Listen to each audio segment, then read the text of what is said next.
Hello दोस्तों, आप सभी का फिर से स्वागत है हमारे प्यारे से YouTube चैनल पर। अभी तक हम पढ़ चुके हैं अक्षीय स्थिति में विद्युत क्षेत्र की तीव्रता। आज हमें थोड़ा सा समझना है कि जो हमारा निरक्षीय स्थिति होती है उसमें द्विध्रुव पर विद्युत क्षेत्र की तीव्रता क्या होगी। तो हमारी जो हेडिंग है विद्युत द्विध्रुव के लिए निरक्षीय स्थिति में विद्युत क्षेत्र की तीव्रता। तो इसमें सबसे पहले हमें यह समझना होगा कि निरक्षीय स्थिति होती क्या है। तो जब किसी भी हम अक्ष के या हम कह सकते हैं एक्स अक्ष के लंबवत एक्स अक्ष के या एक्स अक्ष की रेखा एक्स अक्ष की रेखा के लंबवत रेखा को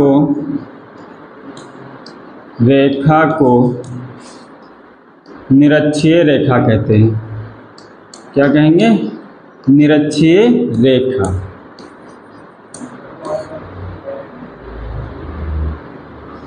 लंबवत रेखा को निरक्षीय रेखा कहते हैं।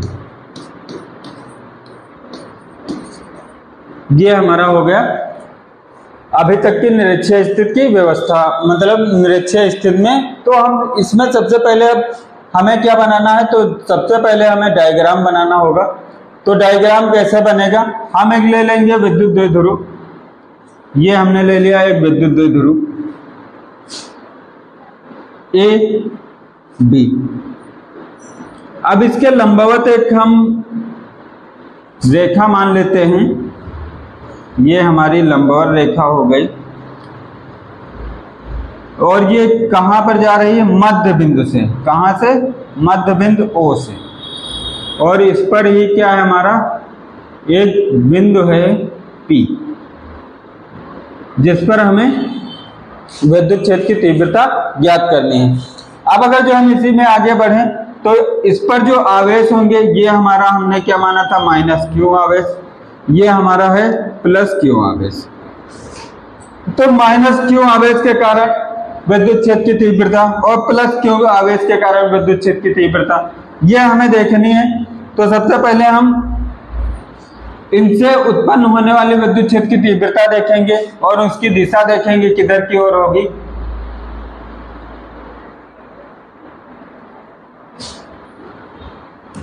देखो, तो इसके कारण जो हमारी विद्युत क्षेत्र, इसकी दूरी अभी ले लेते हैं पहले। ये हमारी दूरी हमने क्या ली थी? 2L ली थी। कितनी? टोटल 2L थी। तो जब इसको ब्रेक करेंगे, अलग अलग करेंगे, तो ये हमारी इतनी हो जाएगी L, ये हो गई L, और इतनी हमारी क्या हो जाएगी? ये भी हमारी हो जाएगी L। जैसे मान लीजिए हमारे पास ये है, इसको 20 से हम तोड़ दें और इसकी हम दूरी मान लेते हैं कि ये हमारी 2 इंच है। जब तोड़ेंगे तो 1 इंच इधर 1 इंच इधर हो जाएगी। वही चीज है यहाँ पर। अब इस बिंदु के कारण जो हमारी विद्युत क्षेत्र की तीव्रता है, तो इसके कारण लगने वाली विद्युत क्षेत्र की तीव्रता हमारी क्या हो जाएगी?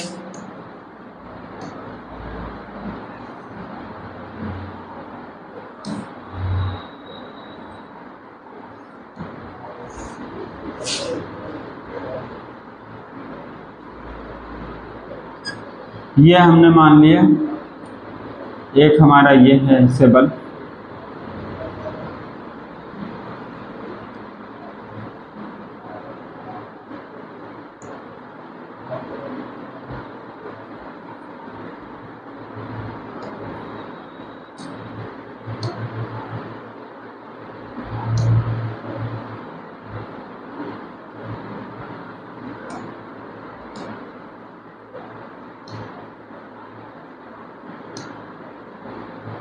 चलो ऐसे ही बनाते हैं, इससे बनाकर देखते हैं।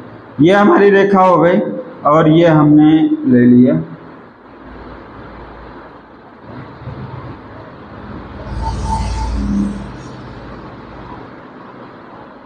ये बन ऐसे।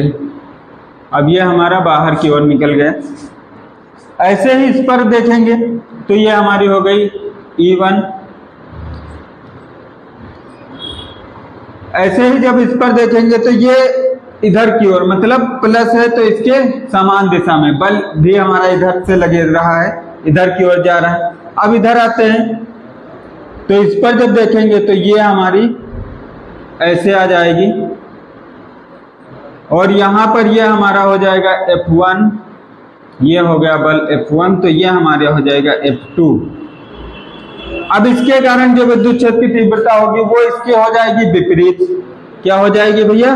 विपरीत, ऐसे। और ये हमारी हो जाएगी E2। क्या हो जाएगी? E2। और हम ये बिंदु कितनी दूरी पर माने हैं? यहां से यहां तक की जो दूरी है हमारी वो है R। क्या है? R है। ये हमारी दूरी हो गई R। अच्छे स्थिति में भी हमने R ली थी, मध्य बिंदु से बिंदु P के बीच की दूरी R हो गई। अब यहाँ पर देखो जब इनके हम घटक करेंगे तो इधर समझ लो, जैसे मान लो ये हमारा X अक्ष, ये Y अक्ष। अब एक यहाँ पर है और एक यहाँ पर है, बल लग रहा है हमारा। अब हम जब इसके घटक करेंगे तो इससे ये हमारा थीटा कोण पर है। कितने पर है? थीटा कोण। ये भी हमारा क्या है? थीटा कोण है। तो यहाँ पर अगर जो हम ध्यान से देखें तो जो लाइन यहाँ पर है ये हम जब खींचेंगे ऐसे ऐसे तो जितना कोण यहाँ बन रहा है उतना ही कोण यहाँ पर भी बनेगा हमारा थीटा।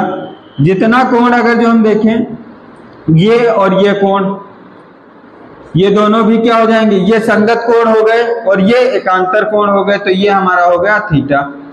बात समझ में आए भैया? जब दो समांतर रेखाओं को कोई भी रेखा काटती है, तो कोई तिर्यक रेखा काटती है तो उसमें दो प्रकार के कोण बनते हैं, एक संगत कोण, एक अंतःकोण। तो ये अंतःकोण हो गए हमारे और ये संगत कोण हो गए। बात समझ में आई? तो ये बराबर हो गए। अब यही चीज है, अब यहां पर अगर जो हम आए तो ये इससे बना रहा है थीटा और ये भी रेखा इससे बना रही है थीटा। अब यहां पर अगर जो हम देखें तो जिससे कोण बनता है वो हमारा किसके साथ लिखा जाता है? कॉस के साथ। और जिससे कोण नहीं बनता है वो हमारा लिखा जाता है साइन के साथ, 2। तो यहां पर ये हो जाएगा हमारा E1 कॉस थीटा और ये हमारा हो जाएगा E2 के लिए E2 कॉस थीटा। इधर आ जाए तो इस पर जो हमारा घटक बनेगा वो हमारा घटक क्या हो जाएगा? E1 साइन थीटा और इस पर जो घटक बनेगा वो हमारा हो जाएगा E2 साइन थीटा। अब ये अपोजिट डायरेक्शन में है तो ये दोनों तो हो जाएंगे हमारे कैंसिल, और ये एक ही डायरेक्शन में है तो इनको हम क्या कर देंगे? ऐड कर देंगे। तो इनके मध्य में हम क्या लगा सकते हैं? प्लस का निशान लगा देंगे। बात समझ में आई? तो जो हमारी परिणामी तीव्रता निकल के आएगी वो यहाँ पर E हो जाएगी। क्या हो जाएगी? E। और E किसके बराबर हो जाएगी? इसके बराबर हो जाएगी। बात समझ में आ गई इतनी? अब हमें यही सब बस हिंदी में लिख लेना है, थ्योरी के रूप में थोड़ा सा हो जाएगा। अब इतना हो जाने के पश्चात हम क्या करेंगे? यहां लिखेंगे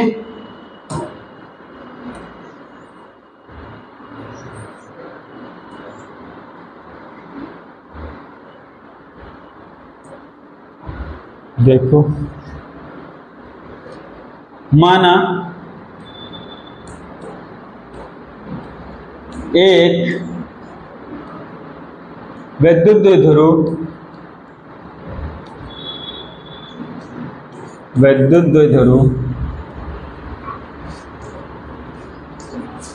AB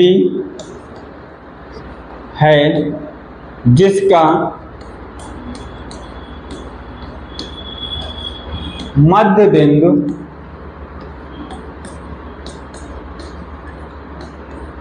O है, यही तो हमने माना था अभी तक, तथा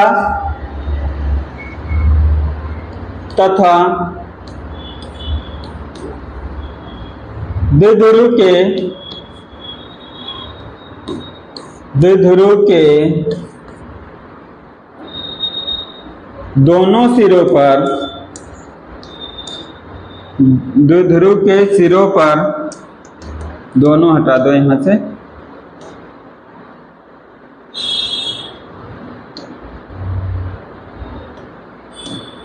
द्विध्रुव के सिरों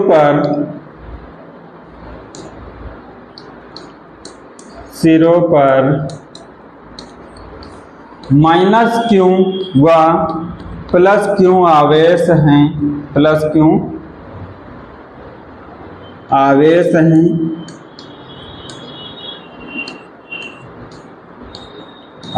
हैं, द्विध्रुव के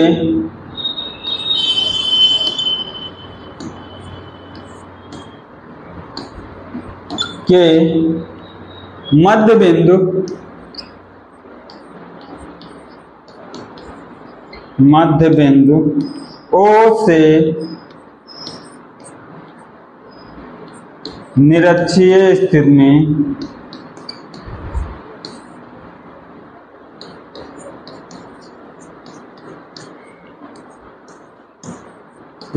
में r दूरी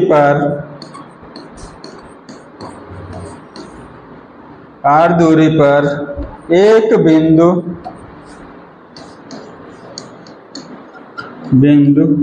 P स्थित है,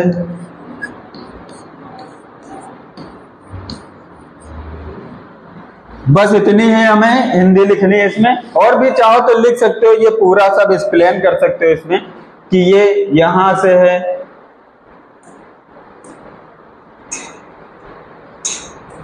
ये इतना एक्सप्लेन कर सकते हो कि यहां से ये चीजें हैं, और यहां से इधर वाला कि इस पर लगने वाली विद्युत क्षेत्र की तीव्रता E1 है, और इस पर इसके कारण इसके विपरीत दिशा में लगने वाली विद्युत क्षेत्र की तीव्रता E2 है।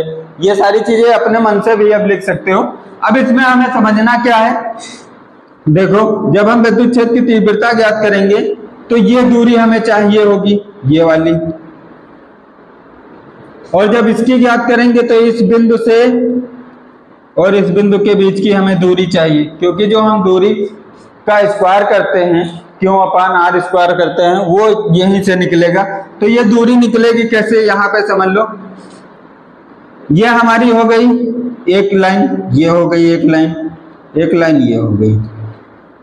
यहां पर देखो ये एक त्रिभुज बन रहा है, इसकी दूरी है ये R और इसकी दूरी है हमारी L। बात समझ में आई थी नहीं भैया?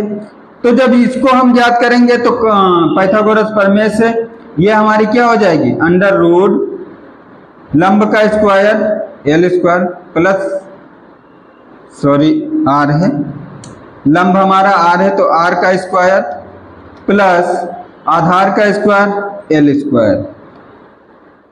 बात समझ में आई? अब इसके आगे अगर जो हम बढ़े तो ये हमारी दूरी हो गई under root R square plus L square. Same वही चीज है इधर भी, दोनों सेम ही है, तो ये भी हमारी दूरी क्या हो जाएगी, under root R square plus L square.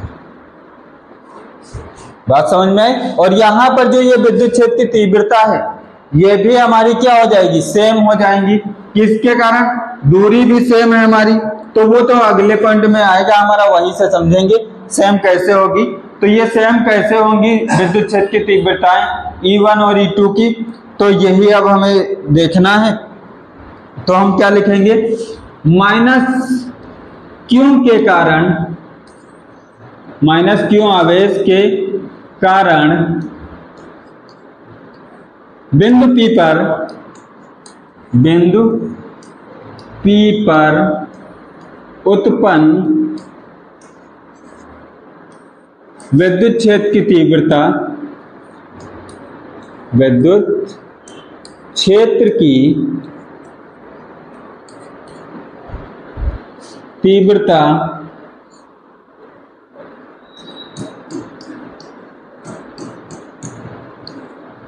E1, इसको क्या हमने माना था, माइनस Q के कारण उत्पन्न विद्युत, ये E1 कर लो और ये E2 कर लो। सबसे पहले माइनस वाले से देखेंगे ना, तो यहां पर E1 बराबर हो जाएगा हमारा 1/4 pi epsilon naught into k into q अपान, देखो दूरी कौन सी लेंगे हम, ये वाली ए पी, यहां से यहां तक की दूरी ए पी की, तो ए पी का होल स्क्वायर, ए पी का होल स्क्वायर। अब यहां मान रख देंगे तो बराबर हमारा आ जाएगा 1/4 pi epsilon naught into k into q upon, और दूरी हमारी क्या है, under root r square plus l square का होल स्क्वायर। अब ये चीज समझो कैसे आया, देखो इधर ये भी हमारी क्या है, दूरी आर है और ये क्या है, एल है। जब हम ऐसे ही एक और त्रिभुज बनाएंगे और उसमें पाइथागोरस प्रमेय लगाएंगे तो ये हमारी आर, ये एल, तो कर्ण हमारा निकल के आएगा r square plus l square. बात समझ में आ गई है? तो ये भी हमारी हो गई, दूरी हमें मिल गई, तो हमने यहाँ पर रख दिया। अब इसका होल स्क्वायर हटाएंगे तो आ जाएगा हमारा 1/4 pi epsilon naught into k into q upon r square plus l square. बात समझ में आई इतनी? ये फर्स्ट समीकरण हमारी हो गई। फिर प्लस क्यू के कारण बिंदु P पर उत्पन्न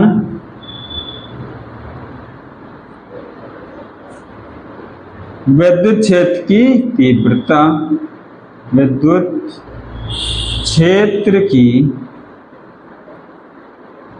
तीव्रता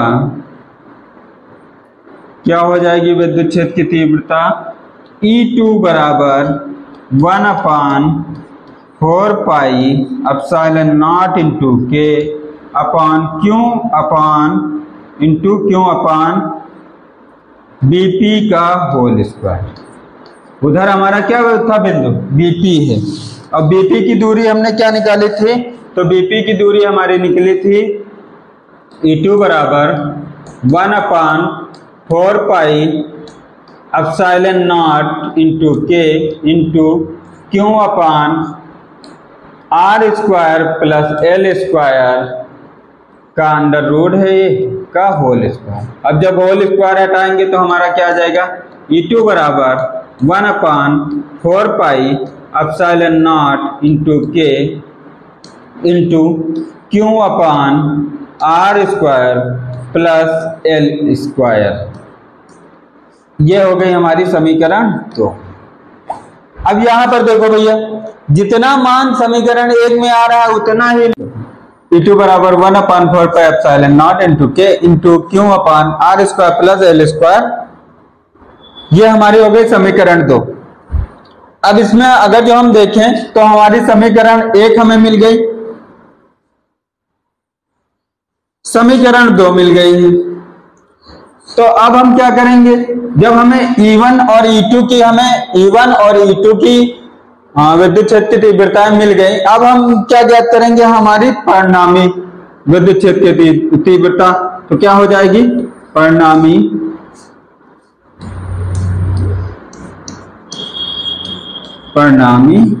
विद्युत क्षेत्र की तीव्रता, विद्युत क्षेत्र की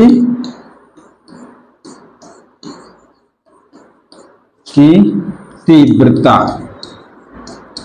तो परिणामी विद्युत क्षेत्र की तीव्रता E बराबर, अब ध्यान से देखना इसमें भैया, थोड़ा सा बस आपको समझना है। यहां पर यह हमने क्या बताया था, परिणामी विद्युत क्षेत्र की तीव्रता। जब हम इसको जोड़ेंगे तो हमारी क्या निकल के आ जाएगी, परिणामी विद्युत क्षेत्र की तीव्रता E बराबर यहां पर क्या है, E1, ये जो समझाए थे हम, यहां पर जो निकल के आया ये आया। अब यहां पर ये साइन थीटा के साथ था, इस पर जो आए, इस पर दो आ जाएंगे, एक इसका घटक आएगा और एक इसका घटक आएगा। इनको जब जोड़ेंगे तो हमारी परिणामी विद्युत क्षेत्र की तीव्रता मिल जाएगी E1 cos theta plus E2 cos theta. अब ये हमें मान यहां पर रख देना है, बस और कुछ नहीं करना है। तो हमारी क्या हो जाएगी E1 cos theta plus E2 cos theta. अब यहां पर क्या है, तो यहां पर ये हमारे हैं, देखो E1 और E2 के मान हमारे कैसे हैं, E1 और E2 के 1/4πε0 into k into q upon r square plus l square. Same चीज यहां पर भी है, 1/4πε0 into k into q upon r square plus l square. दोनों के मान सेम है तो हम एक मान रखेंगे, ये हमारी क्या हो जाएगी E बराबर, एक मान बराबर कर लो E1 cos theta plus E1 cos theta, मान बराबर है इसलिए यहां पर हम क्या लिख देंगे, यहां पर लिख देंगे ब्रैकेट में E1 बराबर E2, ये हमारी बन जाएगी। अब यही मान उठाकर हम E1 का मान रख देंगे तो हमारा मान क्या निकल के आया E1, E बराबर E1 cos theta plus E1 cos theta. अब इनको हम जोड़ देंगे तो हमारा क्या आ जाएगा E बराबर 2E1 cos थीटा, ये हमारा बन जाएगा। एक ये जोड़ेंगे तो दो हो जाएंगे हमारे। अब यहां से हम cos थीटा का मान ज्ञात कर लेंगे, तो cos थीटा का मान कैसे हमारा ज्ञात होगा, देखो यहां पर देखो, इधर ये हमारा अगर जो हम देखें तो cos थीटा हम यहां से ये कोण निकाल सकते हैं और cos थीटा बराबर हमारा होता है, इससे हम cos थीटा ज्ञात कर लेंगे। तो cos थीटा हमारा, अब यही चित्र हम बना लें, इनके मान लिख लें उधर और फिर वहीं पे समझ लेते हैं। देखो भैया इधर ये हमारा चित्र बना था, ये था P, ये था B और ये था O। इसका मान है √r square plus l square, इसका मान है L, इसका मान है R। अब cos थीटा बराबर होता क्या है, cos थीटा बराबर होता है हमारा आधार बटे कर्ण, आधार बटे कर्ण, और ये थीटा था हमारा। अब यहां से देखो तो आधार हो जाएगा हमारा L और कर्ण क्या हो जाएगा ये, तो इसके मान रख दो यहां पर, तो cos थीटा बराबर आ जाएगा हमारा L अपान कर्ण r square plus l square under root r square plus l square. ये मान हम यहां उठा के रख देंगे, cos थीटा बराबर इतना आ गया। अब यहां cos थीटा का मान रखने पर, cos थीटा का मान रखने पर, cos थीटा का मान रखेंगे तो E बराबर E1 का भी मान रख दो यहां पर, तो 2 into 1/4πε0 into k into q अपान r square plus l square into, अब cos थीटा का मान ये वाला हम रखेंगे, इसको थोड़ा दबा दें,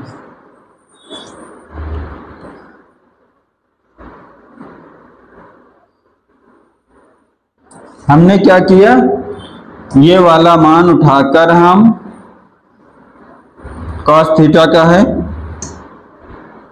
यहां पर रख देंगे, ऐसे। बात समझ में आ गई, ये cos थीटा का मान हो गया हमारा। अब इसको हल करेंगे तो देखो ये 2QL E बराबर हमारा हो जाएगा 2QL अपान, नीचे क्या बचेगा हमारा 1/4π,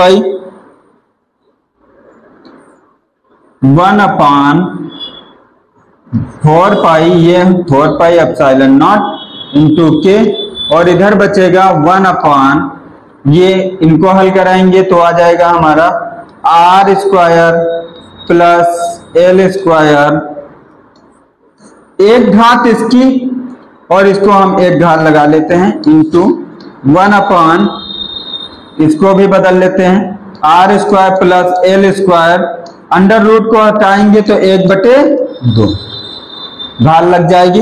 इतना समझ में आ गया सभी को। अब आगे आते हैं, तो ये हमारा क्या होता है, विद्युत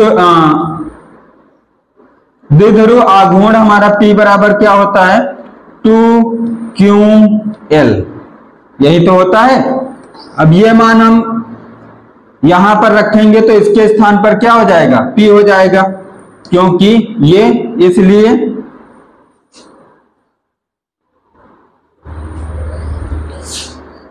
E बराबर हमारा क्या मिल जाएगा, P/4πε0 इंटू K इंटू 1/, हमारा क्या बन जाएगा, देखो इधर ये 1 और ये 1/2 जोड़ेंगे, यहीं पे जोड़ देते हैं, 1 प्लस गुणे में है तो जुड़ जाएंगे, 1/2 हल कराएंगे तो 2 1 कम 2 और 1 3/2 आ जाएगा। तो इनकी घात क्या हो जाएगी, 3/2 हो जाएगी।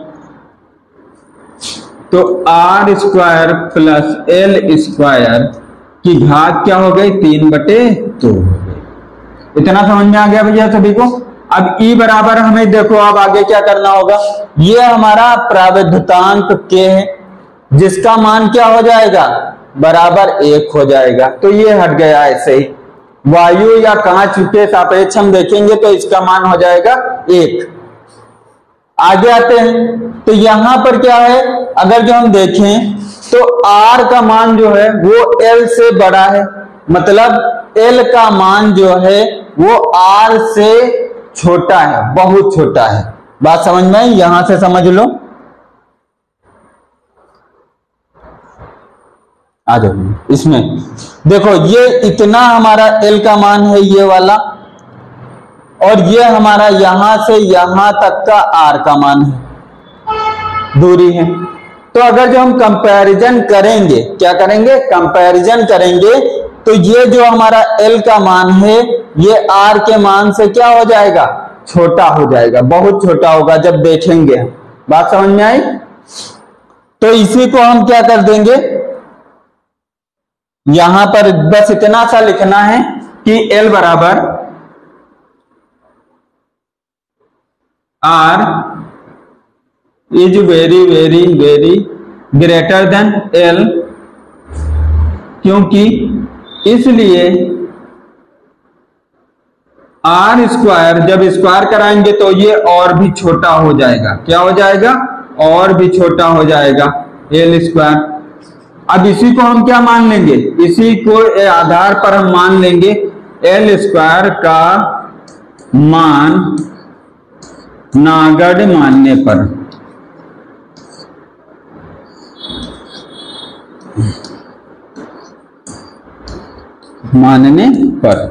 अब जब इसका मान हमने नागड़ मान लिया तो हमारा मान क्या हो जाएगा, देखो ये हो जाएगा 0 और यहां पर मान रख देंगे, E बराबर 1/, ये P यहां ले आओ, 1 यहां ले आओ, इसको हम कर देते हैं यहां पर और इसे उठाकर ले जाते हैं यहां पर और P को ले आते हैं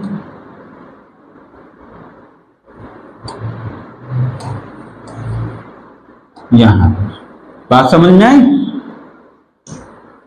4πε0 इंटू P/R